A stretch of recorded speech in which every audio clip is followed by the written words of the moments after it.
Look at the air conditioner in your window or the fan spinning above your bed. One button and the heat backs off. You barely think about it. But for almost the entire history of civilization, summer was not an inconvenience. It was a killer. Heat killed quietly indoors at night, and it killed the old, the young, and the poor first. And yet, 3,000 years before electricity, people living in the hottest deserts on Earth were making ice. No machines, no chemicals, no power. Just mud, wind, and physics. How? The answer will permanently change the way you look at every old building you have ever seen. Start with what deadly heat actually does. Your body runs at 37 degrees Celsius, and it survives by dumping heat through your skin, mostly by sweating. But sweat only cools you if it can evaporate. Push the humidity high enough and evaporation simply stops. Scientists call this the wet bulb limit. Past that point, a healthy adult sitting still in the shade with unlimited water will still overheat and die within hours. Cold hunts you. Heat doesn't need to. It just needs you to stay exactly where you are. And if you think this is ancient history, it isn't. In August 1896, a 10-day heat wave settled over New York City. Inside the brick tenements of the Lower East Side, the walls soaked up heat all day and radiated it back all night. Indoor temperatures stayed above 90 degrees Fahrenheit for days on end. Roughly 1,300 people died. Horses collapsed in the streets faster than the city could remove them. The response that history remembers came from a young police commissioner named Theodore Roosevelt, who ordered free ice handed out in the poorest districts and toured the tenements himself. Think about that. The most modern city on Earth, with railways, telephones, and electric lights, was killed by summer because it had forgotten lessons that were already 3,000 years old. Because the ancient world had solved this, not with power, with design.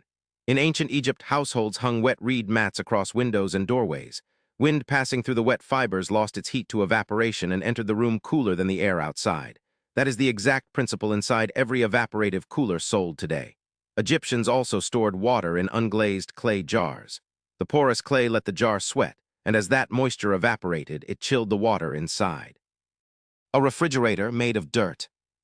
But the true masters of heat were the Persians. Travel to the city of Yazd in central Iran, where summer regularly passes 40 degrees Celsius, and the skyline is crowded with tall towers that look like chimneys. They are the opposite of chimneys. They are Windcatchers, Badgirs, and they are among the most elegant machines ever built. Vents at the top face the prevailing wind, catch it, and funnel it down into the rooms below. On still days, the tower works in reverse. Hot air inside the house rises up the shaft and escapes, pulling cooler air in from shaded courtyards. A ventilation system with no moving parts and no fuel. Below the streets, it gets even better. Persian engineers dug Qanats, underground channels that tapped water tables in distant mountains, and carried that water for tens of kilometers beneath the desert, where the sun could never touch it.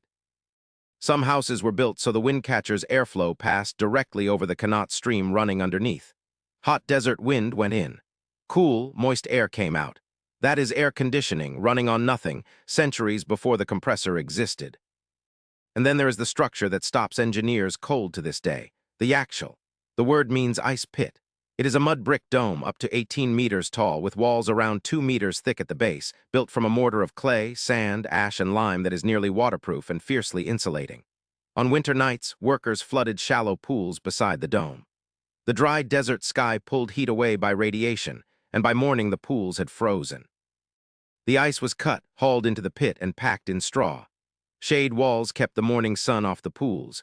Deep channels drained any meltwater away. The result: ice available all summer in one of the hottest deserts on Earth, used to chill drinks and desserts for ordinary people.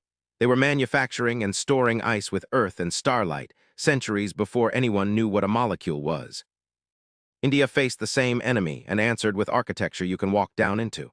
Stepwells, vast inverted pyramids of stone, descending story after story to the water table. At the bottom, the air sits several degrees cooler than the street above, and communities used them as shaded gathering places, marketplaces, even temples. Above ground, buildings wore jolly screens, stone panels carved into intricate lattices. The perforations do two jobs at once. They block direct sun, and they squeeze passing air through narrow openings, speeding it up and making it feel cooler on the skin. Ornament and engineering in the same object. Nothing on the building is only decoration. The Romans typically threw infrastructure at the problem. Wealthy households built semi-underground galleries called cryptoporticus, where the earth itself kept the air cool through the worst of the afternoon. Courtyard fountains fed by aqueducts cooled the air through evaporation. And for luxury, snow was hauled down from the mountains, packed into straw-lined pits, and sold in Roman streets in high summer to chill wine. There was a word for these shops.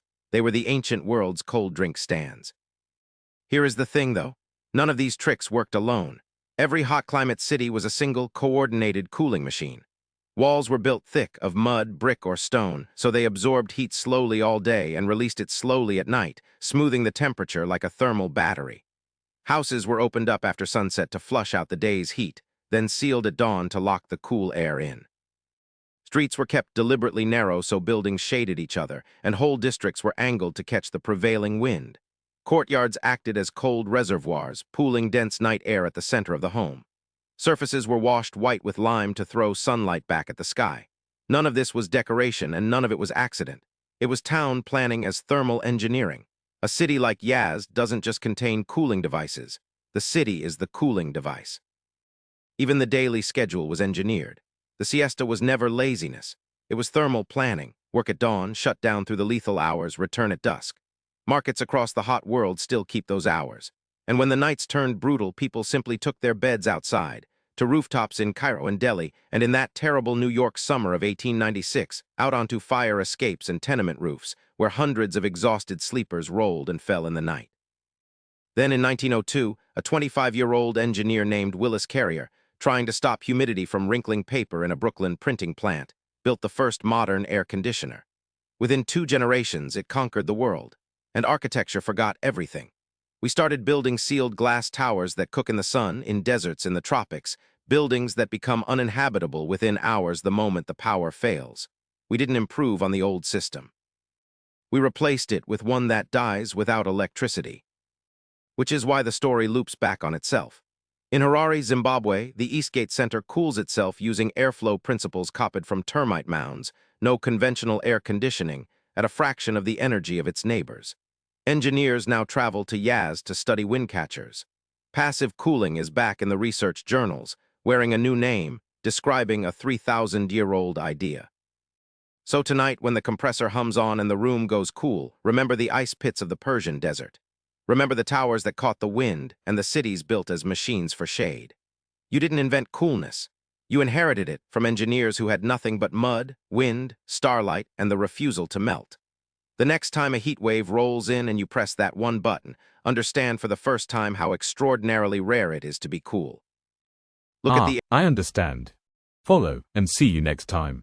For another thing, you'll never look at the same way again.